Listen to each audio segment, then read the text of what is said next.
and history and culture, dance, music, all of that creates connection with your community. If there's anything that's going to help us the most through these times, it's connection. Sparkin Art, the story of innovation and collaboration, and how we made a space where community could still create together.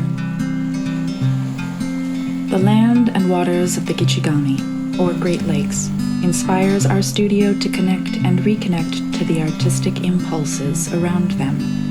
Nature always surrounds us and can often give us that spark we need as artists. We find common ground in the trees, rocks, lakes, and the paths that we walk every day. Little me.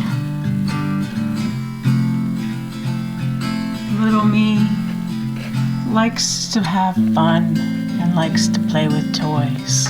Like, there are people in the groups that we run who talk about art and creativity and craft as self-care and as ways to help to get through difficult times as well, in the same way that they might talk about exercise or proper sleep or nutrition. Today, we are going to be launching some poetry, spoken word, and facilitated by Amika. Welcome. I'll let you take your space. I use writing as a way to express myself and get my emotions out. I find sometimes it's hard to express your emotions, and art, no matter what it is, even writing is like the greatest thing, like the great good outlet. Art that way allows for an articulation of vulnerability. And I think that just having access to the art that other people have made can also help us to process and come to terms with and be healthier with our own, again, social, emotional place. I play. I'm inspired. I create from spirit, which makes me whole. Art helps us learn how to empathize and read other people's body language and make sense of social interaction and social situations and our feelings and how what we say might impact other people. I often talk about the community fabric, but I think about, when I imagine that, I imagine a quilt. Because we are all individual patches with our own patterns and shapes and textures, but we're on the same backing of something. Like, we share space together. And what holds us in place are those stitches. And art can be one of those stitches of connection that ties more tightly into that fabric of community. And once we have one, we can build another. The first time I came to Summerfolk, I sat right about here. Art can happen anywhere.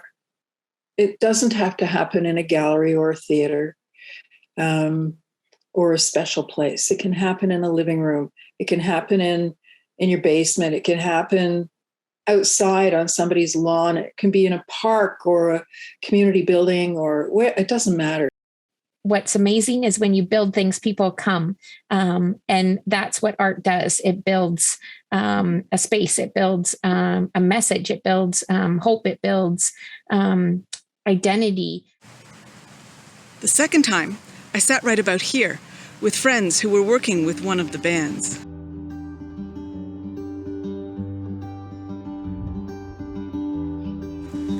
This year, there were fewer of us because of COVID restrictions, but my daughter and I sat here and watched the interaction, the music that grew among the people. Way back at the beginning, I got kind of grumpy with a few different people when the messages started coming out as socially distancing. I'm like, no, we need to physical distance, absolutely, but we need to be more socially connected now than ever before. A lot of what we're seeing and experiencing right now is from the loss of art in our community. I'm always so supportive when somebody like Sparkin Art says, well, let us be a gap filler, and bring art right to the people. There was a woman who realized how much she had shifted as an individual And that happens again and again. But then she started noticing that as she shifted, the people in her home were going, what's going on here? When one person changes, it requires those around them to change as well. And that's where the social change part of Arts for Social Change comes from. And that was in a living room in a rural location. It really can happen anywhere. And that aspect of gathering from living room to living room without having to leave either living room is an exciting prospect. And I know that some of the challenges that we have faced as artists and creators have been to sort of normalize that amount of sharing, that vulnerability. At the moment, I'm an embodiment coach, and I work with individuals to find a sense of inner safety within themselves, and also uncover what their needs are and what their desires are, and reconcile around those two, because sometimes what we really desire and what we long for feels a little bit unsafe or out of our reach. The way that we approach it with, as I said, the playfulness of it makes it easy to do.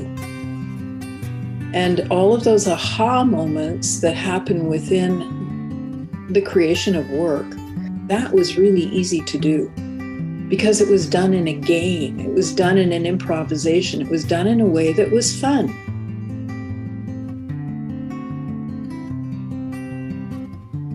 Creating beautiful things with other people is one of the most valuable things that you can offer individuals going through big stuff. And COVID is big. We're going to have some good energy here today. We're going to have some really good, productive, fun tools and assets and skills to kind of share around the room. And then hopefully by the end of it, you'll learn like maybe just a little bit something new. When we first said the name Sparkin Art, we really had no idea what it would become. What we did know was that we needed a place to be creative together, an evolving and adaptive digital art studio that could survive the regulations of a quarantined community. One of the biggest challenges to artists was to become their own independent production companies.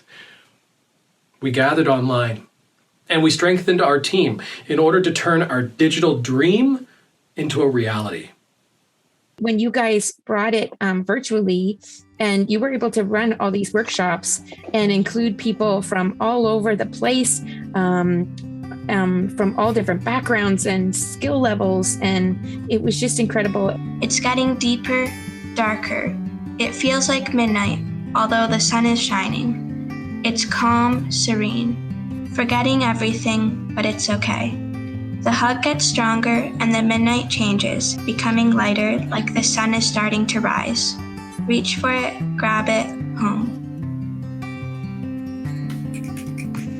Yay! You could just see people shining in those nights where you got to say, hey, this is what we created over the last, few times that we got together, and just see the pride and the just the energy off the screen was really amazing to see. Oh my God, we can all lip sync. Are y'all down? We're gonna do a warm up and then we're gonna lip sync.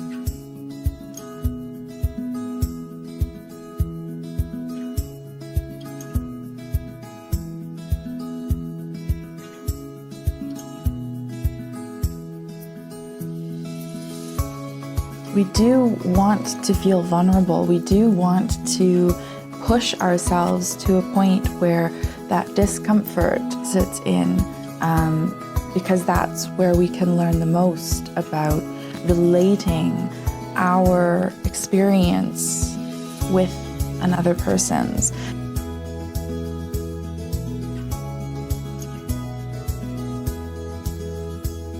Be kind to yourself, be kind to other people, be kind to the world around you. Open yourself up to something new, to the unexpected, to be in the moment with other people And that's where the courage and the bravery comes in. But it's a lot of fun when you do it.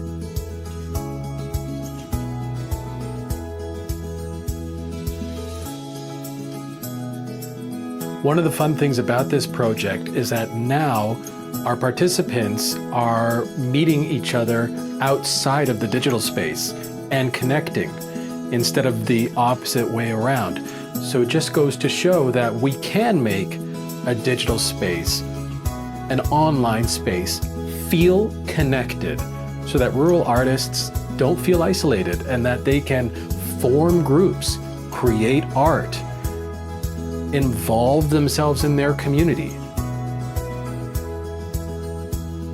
And have fun. That's always my best advice.